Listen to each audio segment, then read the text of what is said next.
श्री सद्गुरुदेव परमात्मने नमः। श्री रामचंद्राय नमः। हम अभी श्री गुरुदेव की सन्निधि में से भाग 7वां पढ़ रहे हैं। क्रम अनुसार इस भाग का यह तीसरा ऑडियो वीडियो है और अब तक 40 पृष्ठ पढ़ चुके हैं। अब यहां से 41वें पृष्ठ से हम पढ़ेंगे इस 7वें भाग को, जो श्री कुमुदिनी बेन पंजवाणी ने लिखी है। गुरुदेव के सारे उपदेश वचन, प्रसंग और वार्तालाप और कुछ ज्ञान और समझ की बातें, इलाज की बातें, देश के प्रति जो उनका एक चिंता रहती थी और देश के प्रति जो उन्होंने सलाह दी थी, वे सभी बातें इसमें आप सुनेंगे। आप श्री गुरुदेव की सन्निधि में हैं। पृष्ठ 41। संयम साधुता का ही मुख्य स्थान है संस्कृति में। श्री गुरुदेव का स्वास्थ्य अत्यंत कमजोर है, शरीर बहुत ही गला हुआ है। हम प्रणाम करके बैठे ही थे कि श्री गुरुदेव को बमन हुई। श्री गुरुदेव भले हुई और होती ही रहो, परमार्थ व राहत कार्य तो चालू ही रहेगा। लोग इतने दुखी हैं और बमन से क्या परास्त होना। हिंदू संस्कृति में संयम का और साधुता का ही मुख्य स्थान है। भौतिक पदार्थों का अत्यंत गौण स्थान है। साधु का महत्व छोटे बड़े सर्व कार्यों में माना है। हर कार्य, हर क्रिया शुद्ध और पवित्र होने का आग्रह व आदेश है। साधुता के व्यवहार में, आचरण में करुणा, मृदुता और उपेक्षा, उदासीनता व्यक्त होते हैं। त्याग व्यक्त होता है। यही मानवता है और यही मानव धर्म है। हजारों लाखों साधु संतों के जीवन में यही भावना है। इन्हीं भावना से प्रेरित संतों का मिलन कुंभ मेला में होता था। देश की, संसार की विडंबना के ऊपर चर्चा करते थे, चिंता करते थे। इलाज के रूप में नीति, धर्म व संस्कृति का प्रचार करते थे और सबके सुख शांति की, मंगल भावना की प्रार्थना करते थे। निस्पृहता और अपरिग्रह की भावना जागृत हुए तब ही काला बाजार व ज्यादा मुनाफा की हीन वृत्तियां निर्मूल होती है। तू कहेगा मैं दाता हूं, माल कहां से लाया है। दान करो गरीब को बाबा, मगरूरी में धोखा है। तुलसी पंखिन के पिए, घटे न सरिता नीर। धर्म किए धन ना घटें, सहाय करे रघुवीर।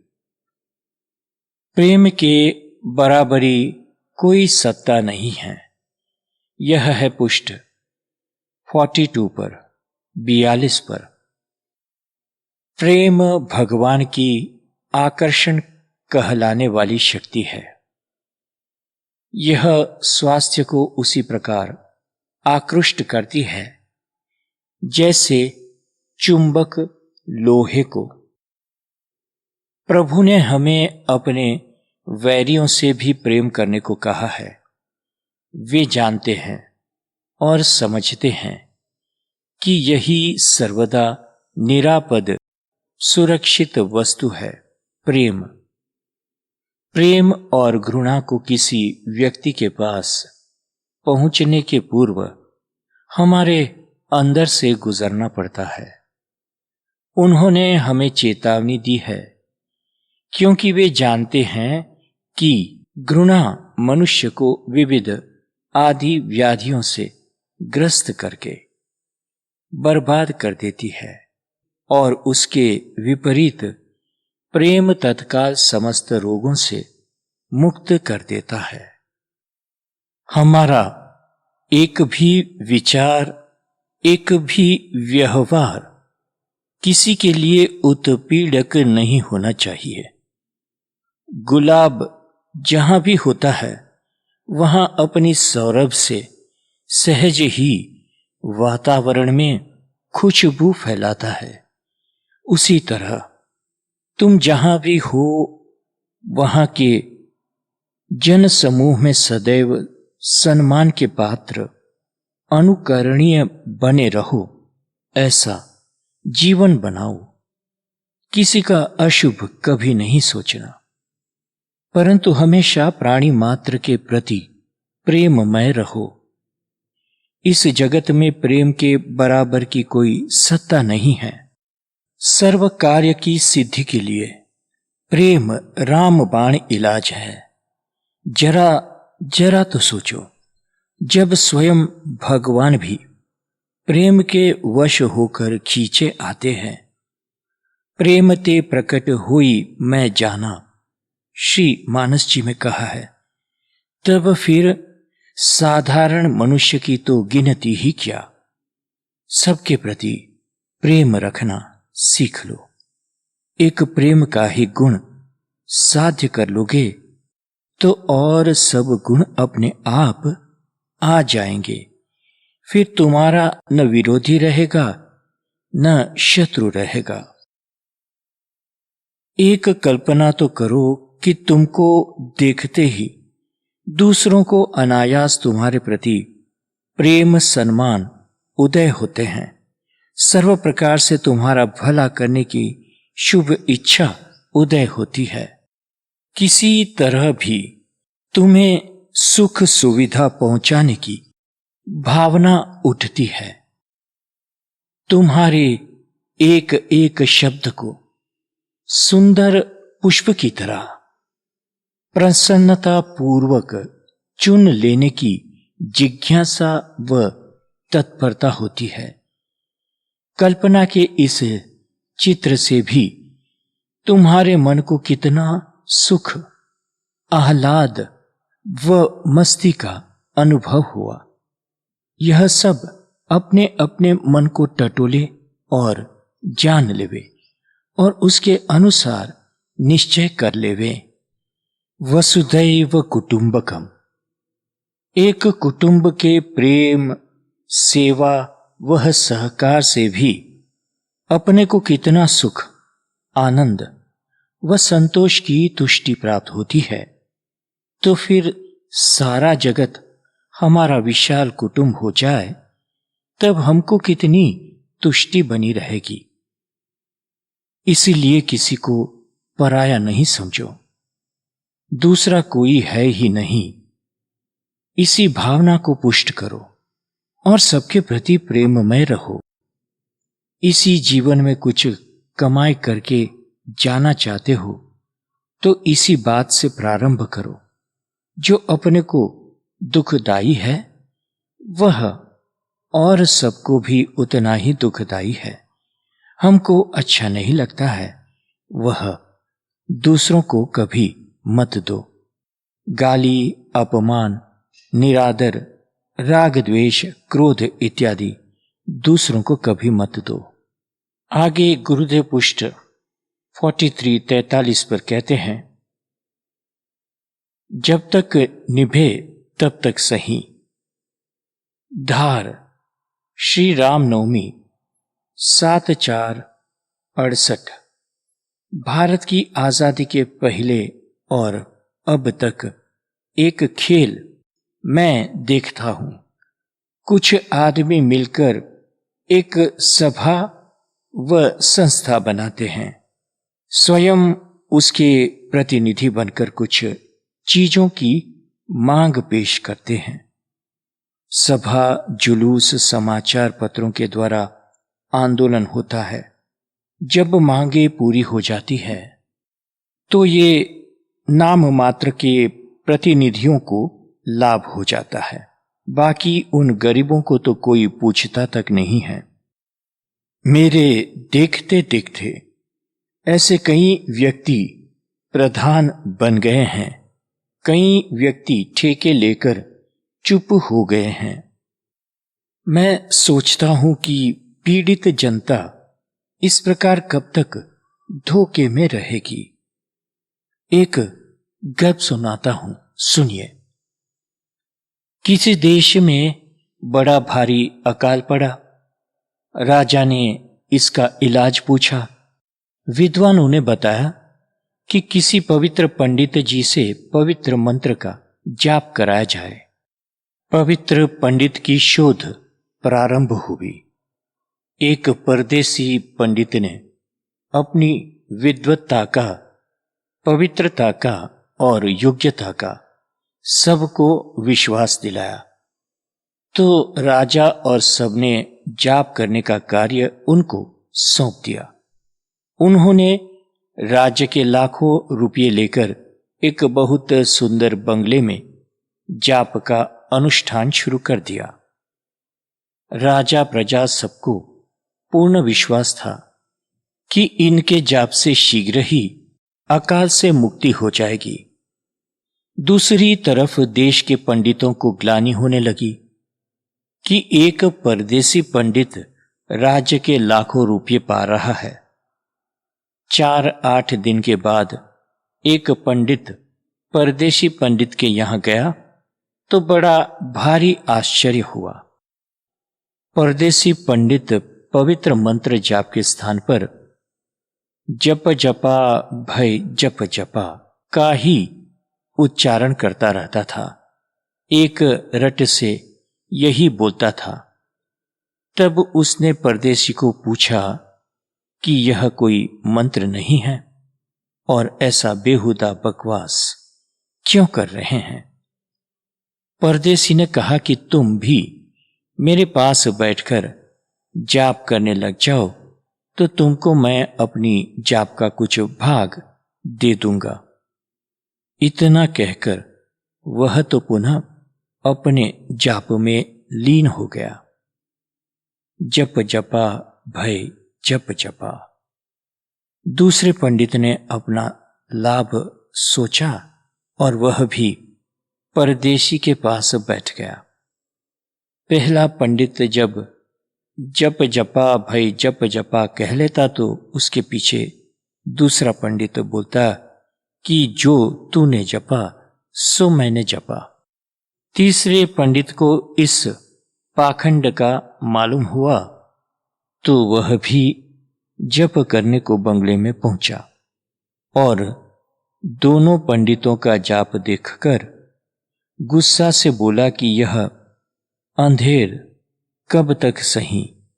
सुनकर फौरन पहले पंडित ने रुपयों की थैली उसके हाथ में देते हुए कहा कि जब तक निभे तब तक सही। बिल्कुल ऐसा ही हाल प्रतिनिधियों का है। नए नए प्रतिनिधि सरकार के पास जनता की विपत्तियों को दूर करने के लिए जाते हैं और अपना लाभ प्राप्त करके चुप हो जाते हैं। जनता की परेशानियां तो दिन प्रतिदिन बढ़ती जाती है। पशु वृत्तियों को जीते बिना उन्नति कभी नहीं होती। देश हित के लिए गुरुदेव कहते हैं, देश के प्रत्येक निवासी को प्रतिज्ञा करनी चाहिए कि देश हित के लिए प्रतिदिन कोई न कोई कार्य करूंगा, बहुजन सुखाय तथा बहुजन हिताय जीवन यापन करूंगा। देश की रुग्ण अवस्था स्पष्ट देखने में आती है। अनाज की कमी, घी की कमी, दूध की कमी, कपड़े की कमी, मकानों की कमी, घूसखोरी और चोरबाजारी, बेकारी, संकुचित प्रांतीयता, शराब की भरमार, वनस्पति घी, दवाइयों की भरमार, अश्लील साहित्य, सिनेमा, दवाइयां, भिक्षुकों की भरमार, देशद्रोहियों की भरमार, दाना चोर, कर चोर आदि, गौहत्या, गोधूध व घी का नाश, स्वार्थी जीवन, असंयमी जीवन, आदर्शहीन पशुवत जीवन, धन प्राप्ति की अमानुषिक लालसा आदि, ऐसे गुरुदेव ने 21 जो रुग्ण अवस्थाएं देश की है इनको गिनाया। आज देश के 99% लोग पैसे के दास बन गए हैं और पैसे की प्राप्ति के लिए बुरे से बुरा काम करना भी उचित समझते हैं। सांसारिक व स्थूल लोभ के लोभ में फंसकर हमने चारित्र्य को बहुत ज्यादा गिरा दिया है।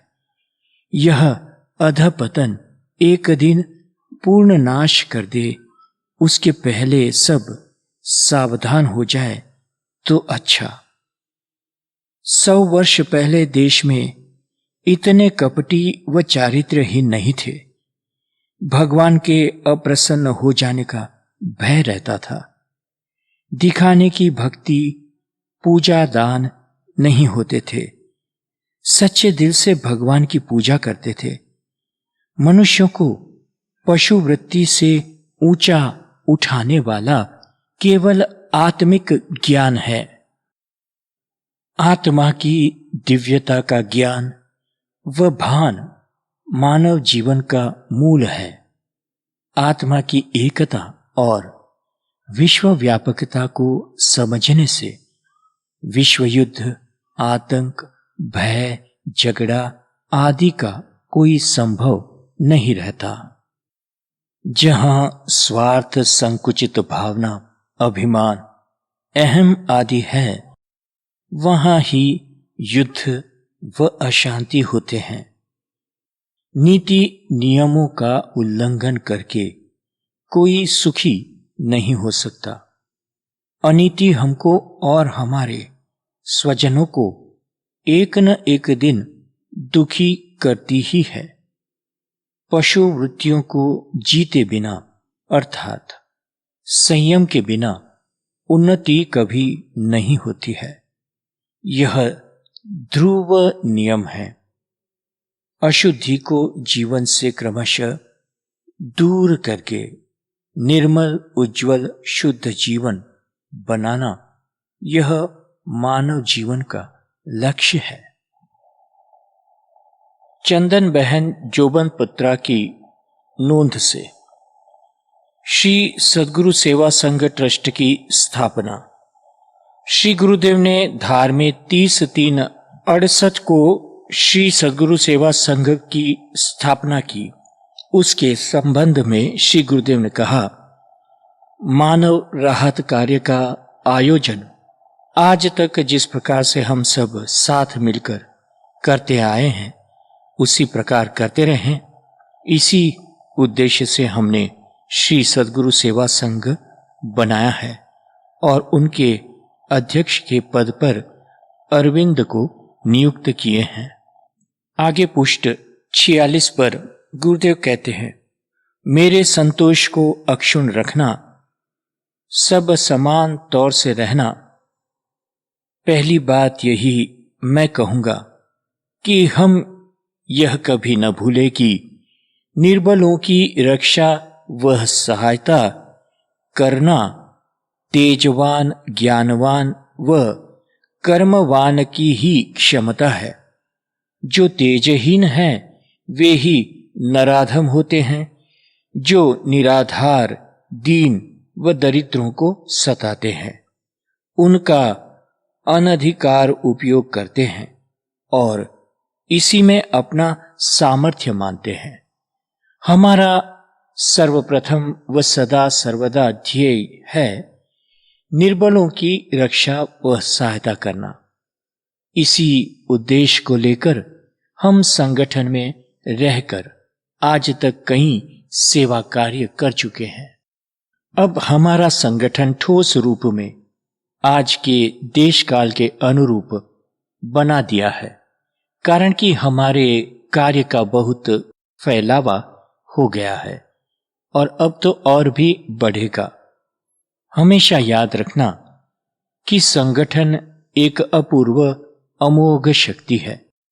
श्रेष्ठ उदार चित्त वाले होकर, समान भाव में स्थित रहकर, समान कार्य करने वाले रहकर, समान कार्यों में हमेशा आप संलग्न रहना, कभी अलग अलग नहीं हो जाना।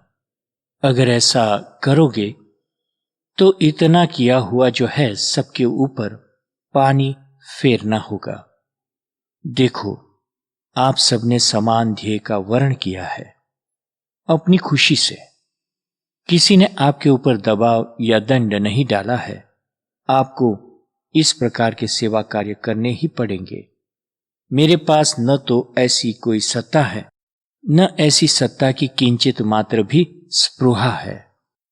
आपने मेरे विचार में, मेरी भावना में व मेरी क्रियाओं में अपनी मर्जी से साथ सहयोग दिए हैं। इसके लिए मुझे अत्यंत संतोष व प्रसन्नता है।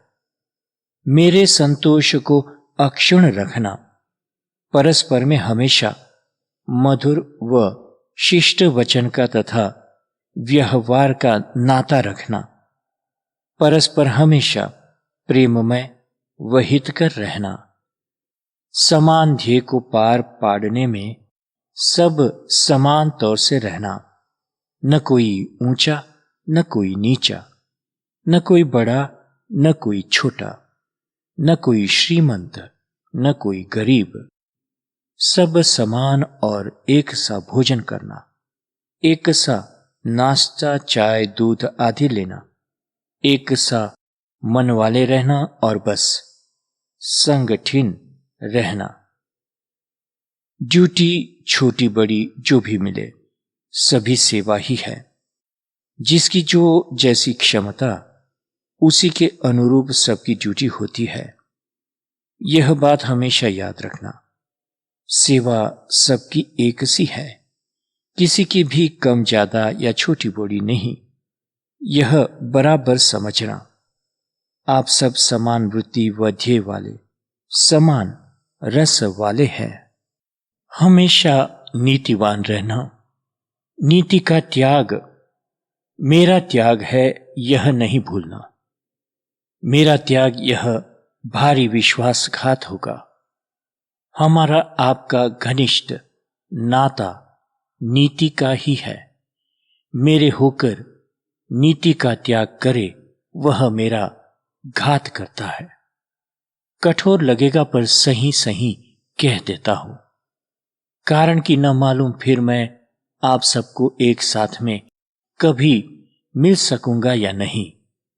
न मालूम परिस्थिति कैसी रहेगी।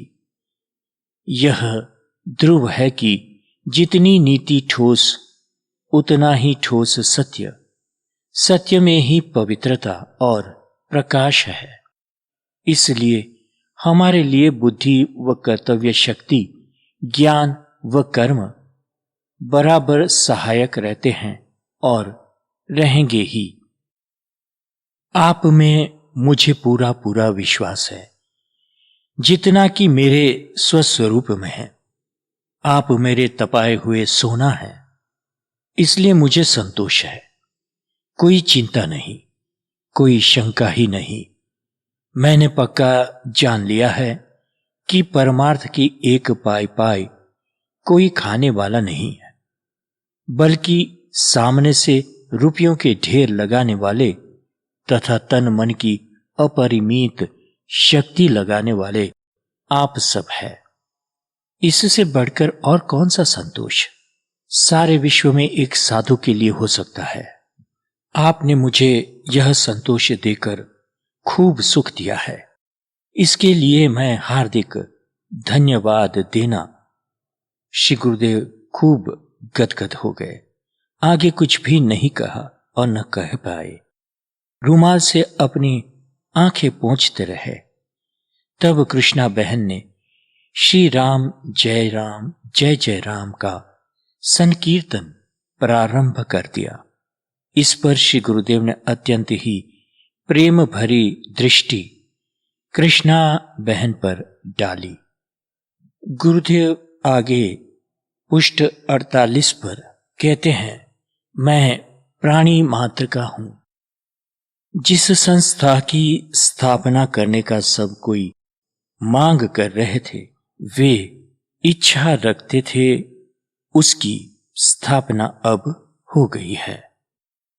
परमार्थ कार्य में और साधक की साधना पूर्ण होने के लिए भी पैसे की अर्थात निभाव के अनिवार्य खर्च के धन की आवश्यकता रहती है।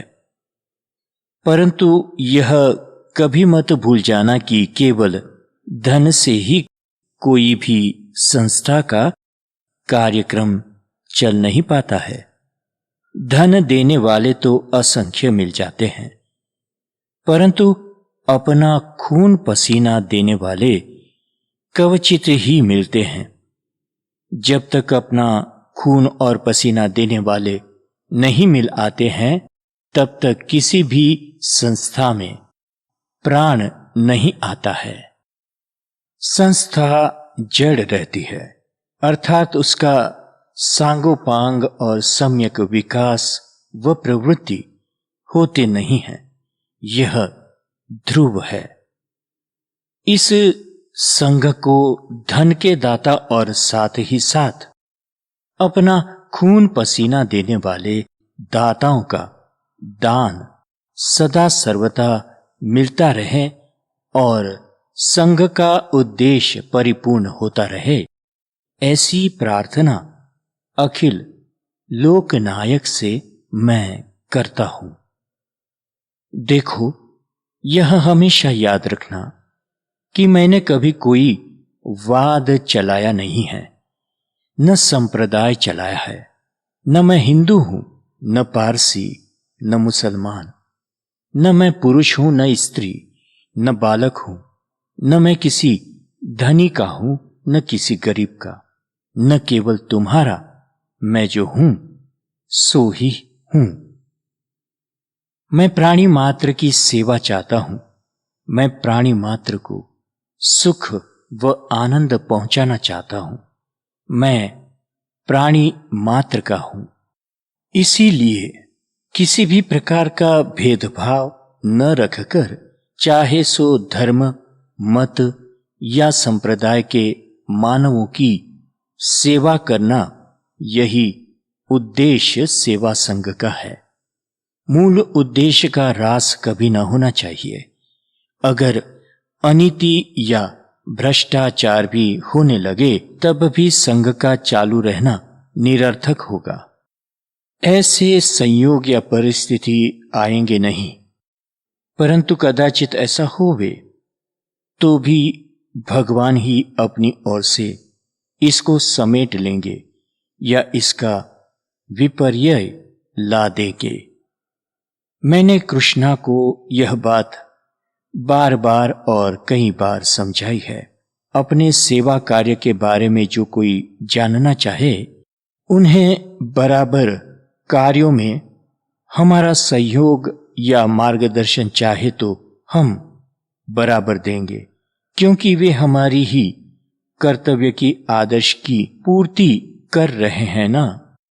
एक बात खूब ध्यान में रखना कि हमारे कार्यों के बारे में जो भी कहना हो, खूब स्पष्टता युक्त कहना, निरर्थक बातें और लंबी लंबी बातें कदापि नहीं करना, सेवा व्रत की टेक लेने वालों को परिणाम या फल के बारे में हमेशा निश्चिंत ही रहना चाहिए। पक्का विश्वास युक्त निश्चय रखना कि हमारे व्रत में हम जितने सम्यक शुद्ध और पवित्र होंगे उतने ही सफल व लोक उपयोगी हमारे सेवा कार्य निश्चित होंगे ही।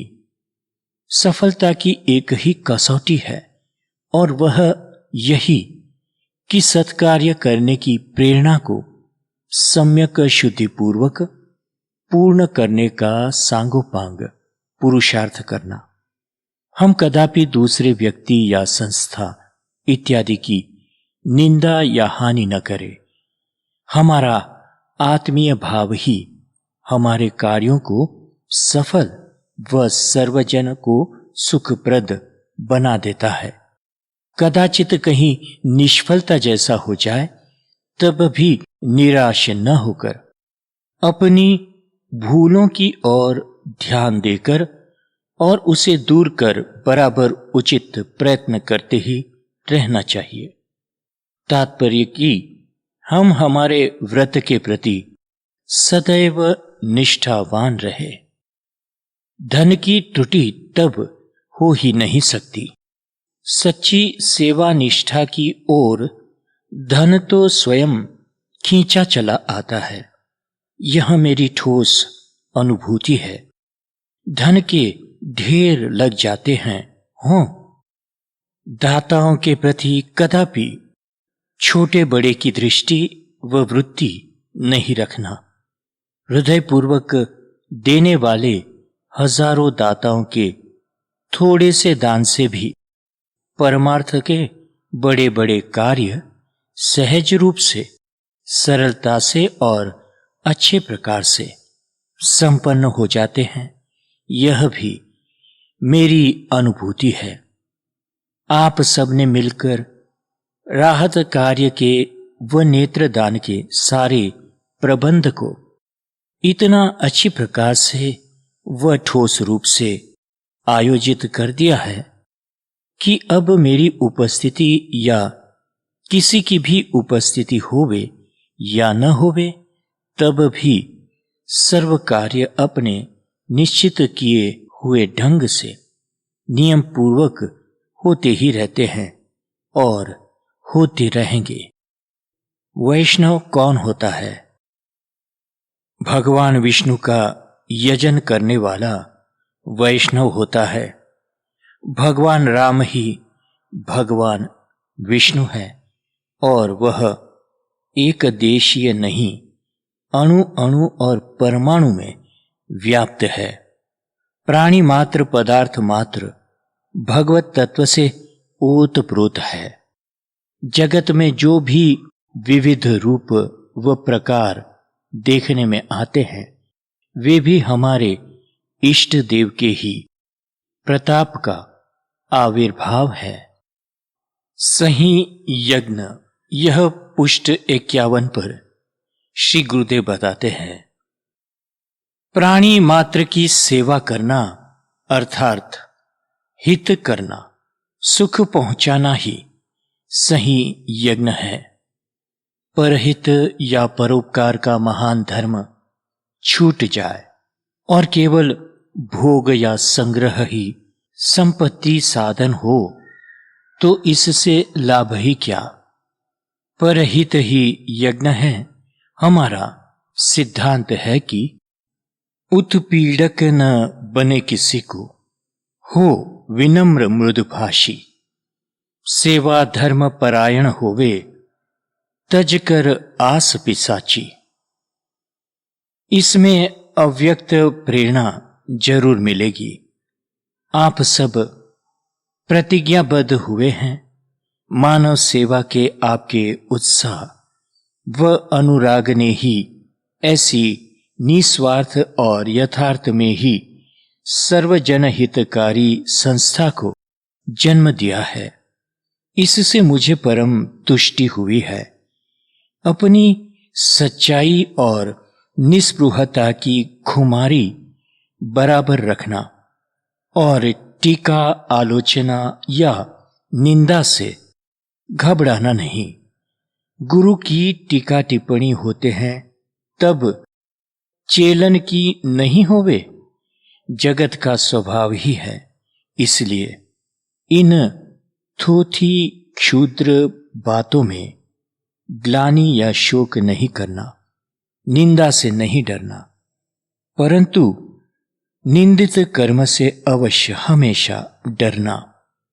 अपनी सच्चाई में, नीति में व निस्वार्थी सेवा में हम रहते आए हैं, वैसे ही बिल्कुल ठोस रहना और अपने ध्येय से पीछे हट भी नहीं करना। हमें सर्वांग बने रहना है ना। हमें सर्वांग सुंदर रखने वाले एक ही चीज है और वह है त्याग। परमार्थ कार्य में स्वार्थ को देखना नहीं, परमार्थ को कलंकित करना नहीं, धर्मादा का एक पैसा भी कभी खाना नहीं। नीति इतनी पक्की रखना कि हमारा दुश्मन भी हमारे प्रति इसके लिए नतमस्तक बने रहें। वैष्णव दास जी, केशु भाई, छबेल भाई, राम भाई, अमू भाई, प्रभु भाई, कनु भाई, शालीग्राम दास जी आदि सब मेरे तपाए हुए सोना है। इनसे बराबर काम लेना। सद्गुरु सेवा संघ राष्ट्र निर्माण का कार्य करेगा। श्री गुरुदेव प्रहलाद भाई व्यास के साथ धार से 8 अप्रैल 68 को वसलाडा के लिए पधारे। मैं और बच्ची बहन रतलाम होकर 9 अप्रैल 68 को बंबई पहुंची।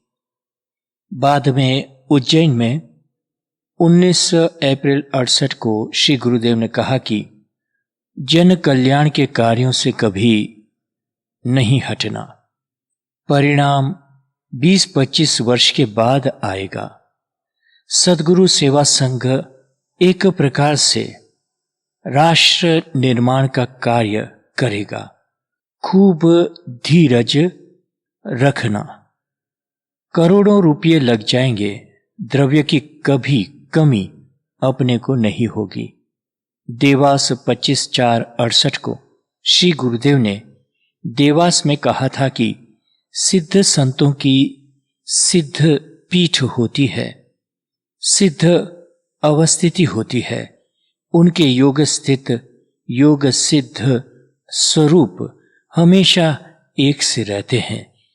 लीला स्वरूप में परिवर्तन होता रहता है। अगर तुम लंदन से वापिस आओ तब मैं न मिलूं, शायद एकांत में चला जाऊं, तब भी तुम यह कदापि नहीं मानना कि मैं नहीं हूं। देखो, मेरा योग स्थित स्वरूप तो रहता ही है। रुग्ण अवस्था में शैया पर पैर पसार कर मृतक देखकर भी मानता नहीं कि गुरुदेव कहते कहते रुक गए। मैं 27/4/68 को लंदन पहुंची। 5 बात चंदू बहन, जोबन पुत्रा और बची बहन की नोंद में से जामनगर 5/5/68। पहला, कोई भी समय ऋणानुबंध अवश्य चुकाना पड़ता ही है। दूसरा, जगत परिवर्तनशील है, उसी का विचार करो, उसको समझो और निश्चय करो कि इसलिए नाशवंत है। तीसरा, कोई समय और कोई प्रसंग टिकते नहीं, इसलिए धैर्य रखो। चौथा, राम में, नाम में निष्ठा वही भक्ति है। विचार पूर्वक कर्म भोगता है वह भक्त है। संकल्प पानी में डालो वही ध्यान है। और जो शांत दशा रहे तो वही मोक्ष है।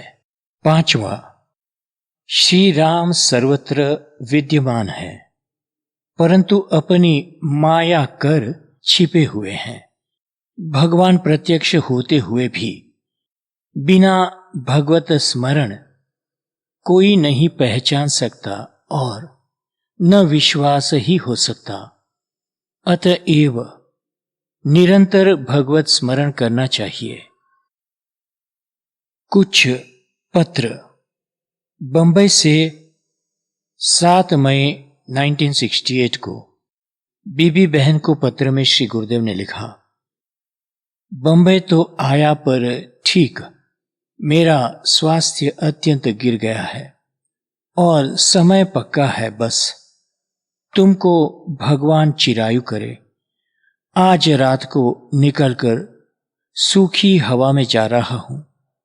स्वभाव अनुकूल कहाँ रहूं, कहाँ जाऊं, क्या करूं, कुछ नक्की नहीं, पर समय पक्का है, यह नक्की है। मेरे जीवन में तुम दोनों दंपत्ति को जो कुछ कष्ट व दुख हुआ हो, वह उदार हृदय से दरगुजर करना। मैंने अपने जानते किसी प्रकार का किसी प्राणी को दुखी करने की इच्छा नहीं रखी। फिर भी कहते रुके रणछोड़ दास का खूब खूब आशीष। बंबई 7/5/68 का पत्र लंदन में 12/5/68 को मिला। श्री गुरुदेव ने पत्र में लिखा है, स्वास्थ्य अति नरम है परंतु लोग मानते नहीं हैं। राजकोट कल प्लेन से जाऊंगा, फिर यदि एकांत में जाने देवे तो अच्छा है, न जाने देवे तो भी बहुत अच्छा है। साधु को क्या, परेच्छा प्रारब्ध भोगना। अब मेरे जीवन पर कोई विश्वास करना ठीक नहीं। कुमु मेरी मादरी, तू सुखी होवे यही तीव्र जंखना। रणछोड़ दास। आनंदपुर से 13/5/68 के पत्र में लिखा कि प्रिय कुमु, मेरी कुमु, सादर आशीष। कमु तू चली गई और बहुत दूर। अरे कमु, मेरा ख्याल रखना, मैं बहुत कमजोर हो गया हूं। कमु, बड़ी कठिनता से लिख रहा हूं। कमु तू चली गई, तू चली गई। कमु, देवास जाने का सोचता हूं। कमु, क्या लिखूं, स्वास्थ्य खराब है। कमु, कमु पत्र देना। ज्योति को आशीष। रणछोड़ दास। इस छोटे से पत्र में पूज्य परम पूज्य गुरुदेव ने 10 बार कमु नाम संबोधन से प्यार बरसाया है। आनंदपुर से 15/5/68 के पत्र में लिखा है, मैं देवास 16 से 22 तक ठहरूंगा। ऐसा कार्यक्रम रखना जिसे स्वास्थ्य ठीक रहे। तू लंदन कब तक रहेगी? मैं नवंबर के महीने में मोम्बासा विचार कर रहा हूं। अफ्रीका की हालत बहुत खराब है। भारतीयों के लिए मुसीबत का सामना है। अस्तु जितने भी उत्तम कोटि के भारतीय हैं, उनको चाहिए कि अपने भविष्य जीवन का विचार करें। और तो तुम्हें क्या लिखूं? ज्योति, मनुभाई और विशेषकर कमलेश को आशीर्वाद कहना। रणछोड़ दास। तबीयत पहली जैसी थी वैसी ही है, कोई फेरफार नहीं। पहले कोई सेवा करने वाला, साथ रहने वाला नहीं था, तब बिल्कुल अच्छी रहती थी। अब उत्तम उत्कृष्ट सेवा 8-10 साल से प्राप्त करके भी दिन प्रतिदिन स्वास्थ्य गिरता ही जा रहा है। यह साधु की उल्टी रीत है। अब तू देवास पत्र देना, देवास से तुझे फोन जोड़ूंगा।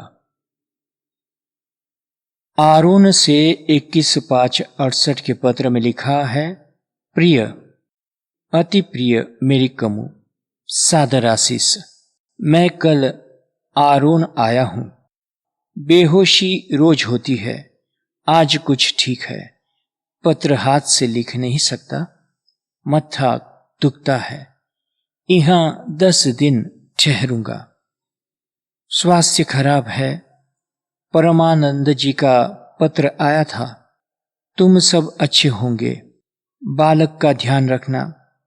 जैसा भी हूं तुम्हारा, सबको चाहूं तो क्या, बस सबको आशीष। रणछोड़दास। स्वास्थ्य अत्यंत खराब है ऐसा नहीं, पर निराशाजनक है। स्वभावतः जीवन में अब न मिलेंगे। कमु तेरी निष्ठा का बल मुझे तेरे साथ विश्वासघात करना एक रति भर भी नहीं चाहता हूं। श्री गुरुदेव ने मेरे साथ एकांत में जाने का बोला था, इसकी यह बात है। फिर भी 5 साल से परेच्छाधीन ऐसी ही कुछ प्रक्रिया दिन प्रतिदिन जोर पकड़ती जा रही है और इसके सब प्रत्याघात मैं खूब जोर से भोग रहा हूं। हृदय में अतिशय व्याकुलता अहर्निश बनी रहती है। शरीर रखने का कोई फायदा नहीं।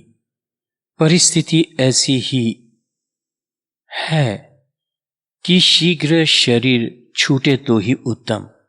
फिर भी अब तो भोग शेष है ही, तब तक तो तू आ ही जाएगी। चिंता नहीं करना, क्षमा करना कोमु। आरोन से 21/5/68 के पत्र में माँ व हरिभाई को लिखा। प्रिय माँ व हरिभाई, सादर आशीर्वाद। मेरा स्वास्थ्य दिन प्रतिदिन गिरता जाता है। मेरे पास पार्वती है। यहाँ पर महाराज भाई, मथुरादास भाई आदि आए हुए हैं। तुम मेरी चिंता नहीं करना। पत्र लिख नहीं सकता था, इसलिए पत्र में देरी हुई। आशा है कि ट्रस्ट की रजिस्ट्री हो गई होगी। श्री रामधाम ट्रस्ट पुष्कर की यह बात है। और जो कुछ काम हो मुझसे जल्दी करवा लेना। सबको आशीर्वाद कहना। अगर रमणीक आ गए हो तो सुंदर भाई की कोठरी बनाने का प्रारंभ कर दे तो अच्छा। गीता देवी तो शायद गुरु पूर्णिमा के पश्चात आवेगी। दवा चालू है। आशीर्वाद सबको। इंदौर से 30/5/68 का पत्र मिला कि स्वास्थ्य खराब होता जाता है। नींद व भोजन कम हो गए हैं। मानसिक स्थिति हमेशा विकृति चाहती है। कमु, आज इंदौर आया हूं, कल परसों चला जाऊंगा। कहाँ जाऊंगा पता नहीं। एकांत व अपरिचित में जाने की जितनी तीव्र उत्कंठा, उतनी ही उग्र परिस्थिति। कमु। रणछोड़दास का आशीष। गुना से आरोन का लिखा पत्र मिला कि आज दक्षिण की तरफ जा रहा हूं। स्वास्थ्य में कोई सुधार नहीं, न होने की उम्मीद है। कमु तू लंदन हो, मैं यहां बीमार स्थिति में हूं। क्या करना? प्रिय मेरी कमु, मैंने ही आग्रहपूर्वक लंदन जाने को कहा तुझे। खूब विचार आ रहे हैं। कितनी कठोरता व कितना अन्याय कर रहा हूं तेरे प्रति। रणछोड़दास। मेक्सिको से डॉक्टर बी लिटन बर्नार्ड का पत्र लंदन में 8/6/68 को मुझे मिला कि हमारे परम प्रिय पूजनीय गुरुदेव के बारे में सुनकर मुझे हमेशा अत्यंत प्रसन्नता होती है। मुझे भी हमारे गुरुदेव के प्रति उतना ही गहरा प्रेम भाव है जितना गहरा आपके पर है, और इसके लिए मैं बहुत बहुत खुश हूं। कारण कि गुरुदेव मुझे निरंतर मार्गदर्शन दे रहे हैं, प्रेरणा दे रहे हैं, मुझे सुस्वस्थ एवं सुप्रसन्न रख रहे हैं और सदा सफलता प्रदान कर रहे हैं। कृपया गुरुदेव को आप अवश्य लिखे कि मैं उनका कितना कितना ऋणी हूं। आपके पत्र से मुझे हमेशा प्रसन्नता होती है, कारण कि गुरुदेव का समाचार आपका पत्र लाता है। गुरुदेव का नाम आपका पत्र लाता है। दिल के प्रेम से सादर प्रणाम। बी लीटन बर्नार्ड, तारीख 6/6/68। श्री गुरुदेव जामनगर से बंबई पधारे। योग शक्ति मां पूज्य श्री के दर्शन मिलन को आए। शाम को समष्टि में पूज्य श्री ने कहा, 15 साल बाद यह देश कैसा बदल जाएगा। 1968 से 15 साल जोड़ें तो यह होता है 1983। हमने देख लिया है कि सन 1983 में देश में कितना भारी बदलाव आ गया है। देवास से 14/6/68 के पत्र में हरि भाई को लिखा कि तुम ट्रस्ट का, श्री रामधाम ट्रस्ट पुष्कर का रजिस्टर करा लेना और जैसा उचित समझो ऐसा कर लेना। तबीयत ठीक नहीं है, मैं लिख नहीं सकता हूं। परम पूज्य श्री की आज्ञा से दमू दमयंती बहन। भोपाल से 26/6/68 के पत्र में लिखा, मां हरिभाई सादर आशीष। पत्र मिला, सब बाँचा। तबीयत नहीं सुधरती है तो मेरे हाथ की बात है। अब गुरु पूर्णिमा तक यहां पड़ा हूं। जब मां की इच्छा हो यहां आ जाए। गैस बहुत होता है। भोजन में परवल और रोटी लेता हूं, और क्या करूं। नहीं अच्छा होता है तो क्या करना। परम पूज्य श्री के आज्ञा से। भोपाल से 28/6/68 का पत्र मिला कि 18 दिवस से बहुत अस्वस्थ था। आज कुछ अच्छा लगता है। पूर्णिमा यहां पर ही होगी। मेरा वजन 28 किलो है। घुड़दौड़ में निराशा खूब है। तेरी याद और गहराई से और गहरी दिन प्रतिदिन होती जाती है। रोज तेरे विनय के पद टेप पर सुनता हूं। सुन तो, अभी तू कह रही है, तुम अपनायो तब जानी हो। यह इतना टेप भी कोई तेरे प्रतीक के राग के वशात चुरा न जाए।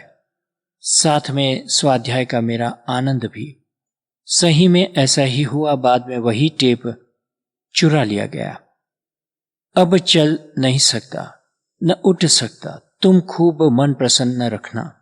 पत्र पुष्कर देना। रणछोड़दास। भोपाल से 10/7/68 का पत्र मिला कि प्रिय मेरी कुमु, आज गुरु पूर्णिमा है।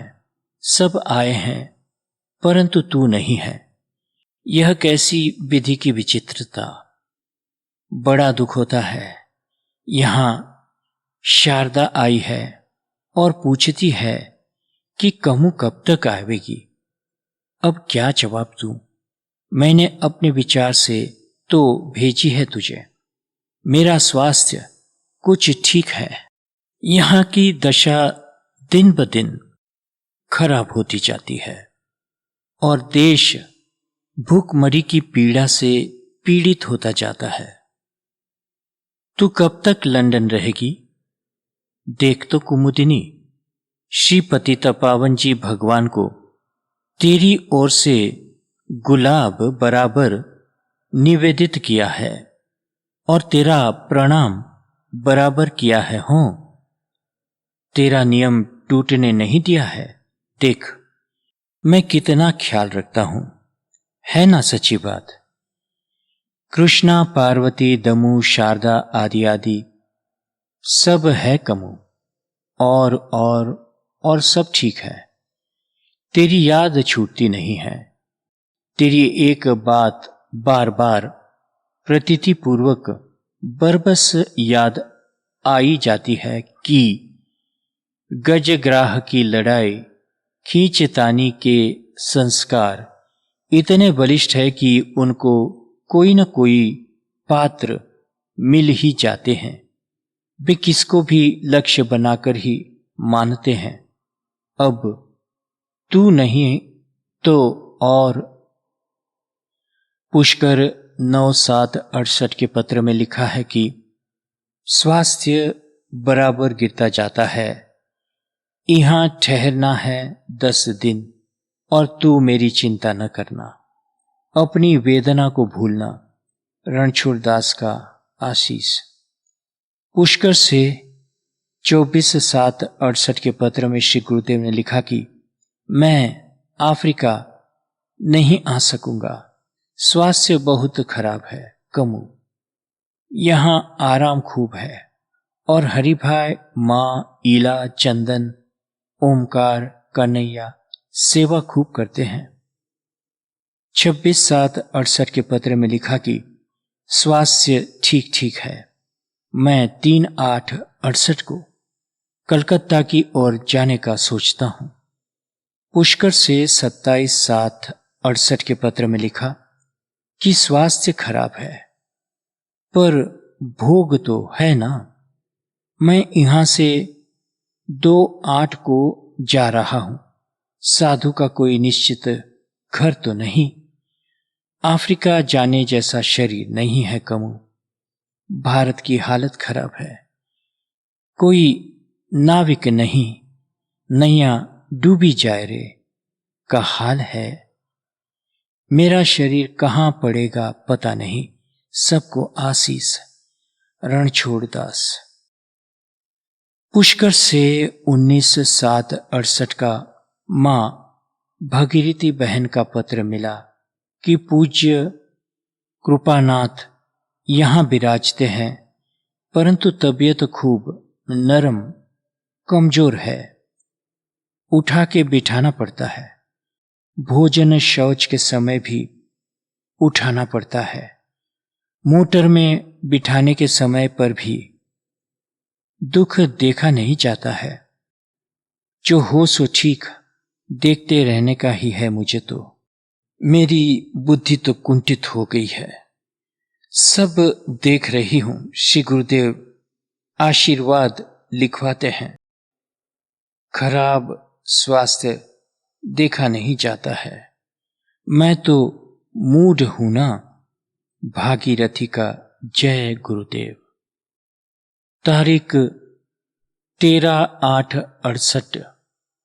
फुल छाप 14/8/68।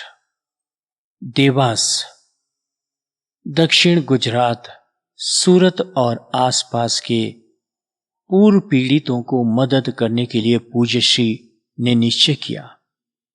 इस कार्य आरंभ करने के लिए राजकोट अपने भक्तों को एक पत्र में लिखा कि दक्षिण गुजरात पूरग्रस्त लोगों की सेवा के लिए सेवा में कटिबद्ध ऐसे स्वयं सेवकों को शीघ्र सूरत भेजो। अपना स्वास्थ्य अतिशय नरम होते हुए भी इस राहत कार्य के व्यवस्था करने के हेतु आप देवास से आज सूरत नवसारी जाने को निकले। 28/8/68 को डॉक्टर छबील भाई को पार्वती बहन से पत्र में लिखाया। पिछोड़ होने वाले नेत्र यज्ञ के अनुसंधान में कि करकसर शब्द से तुमको दुख हुआ। यह जानकर के मुझे विचार आया कि मैंने तुमको निरर्थक आघात पहुंचाया। दवाई, शस्त्र और अन्य आवश्यक वस्तुओं में व्यय करने के लिए कभी मना नहीं किया, न करूंगा और न मुझे तुम्हारे ऊपर में कोई विचार है। पर मार्गदर्शन दूं तो मैं अनुचित नहीं मानता। देखो, कुछ रोज पहले हरी पट्टी देकर रोगियों को विदा करते थे। अगर गॉगल्स देना बंद करे तो कुछ रकम बच जाती है। अपने जो आउटडोर में शीशियां बोतल देते हैं वह केवल रोगी के संतोष के लिए जब डॉक्टर कह देते हैं कि तुम्हारी आंख ठीक नहीं होगी तो शीशी देने का कोई अर्थ नहीं, पर इसका अर्थ यह नहीं कि रोगी को वास्तविक दवा देने के लिए शीशियों का उपयोग न किया जाए, तो यह भी एक करकसर ही है। तुमने लिखा है कि रोगियों की आंख बिगड़ेगी तो क्या, तो तुम यह विचार करो कि तुम्हारे अतिरिक्त किसी अस्पताल से गॉगल्स दिया जाता है। यह प्रश्न तो वहां भी खड़ा होता है, अस्तु अगर विचार करो तो इसका नाम करकसर है। और व्यर्थ की शंका न करो, और शंका कर मन को दुखी न बनाओ। अगर ऐसा करते हो तो तुम्हारा मेरे हृदय में जो स्थान है उसी का अपमान करते हो। नेत्र यज्ञ का पैड आप छपवा लेना और लिखा पढ़ी कर लेना। सबको आशीर्वाद। कृष्णा पिछोर गई है। श्री गुरुदेव ने सही की है इस पत्र में। फिर 4/9/68 रात को मैं लंदन अफ्रीका से बंबई पहुंची। उसी वक्त श्री गुरुदेव ने नवसारी के लिए बंबई छोड़ा। गुजरात में नवसारी विस्तार में बाढ़ से खूब तबाही हुई है। श्री गुरुदेव ने जयराम भाई और आनंद बहन को कहा कि कुमुद को सीधी मेरे पास नवसारी भेज देना। मैं 5/9/68 को गुरुदेव के सन्निकट नवसारी पहुंची। पर्स में 100 रुपये और एक जोड़ी कपड़े लिए थे। सोचा था रात्रि को ही बंबई लौट जाऊंगी। श्री गुरुदेव के अत्यंत क्षीण शरीर को देखते ही मेरा मन स्तब्ध हो गया। श्री गुरुदेव की आंखें बार बार अश्रुपूर्ण हुई। श्री गुरुदेव ने कहा, दोपहर को बंबई के लिए निकलना नहीं है, कुछ दिन पास रहो। मैं रह गई। तीसरे दिन श्री गुरुदेव ने फिर कहा, तू भी मुझे सहयोग देना परिस्थिति सुधारने को। तू और भी कुछ काल के लिए मेरे पास में न रहे तो मुझे अच्छा नहीं लगेगा। 2/9/68 के दिन सूरत से प्रकाशित दैनिक पत्र प्रताप मैंने देखा। उसने लिखा है, सूरत दिनांक 31 अक्टूबर 68। रेल राहत कार्य के संचालन के लिए 130 वर्ष की उम्र के गुजरात के संत शिरोमणि श्री रणछोड़ दास जी महाराज नवसारी में डेरा लगा के विराजे हैं।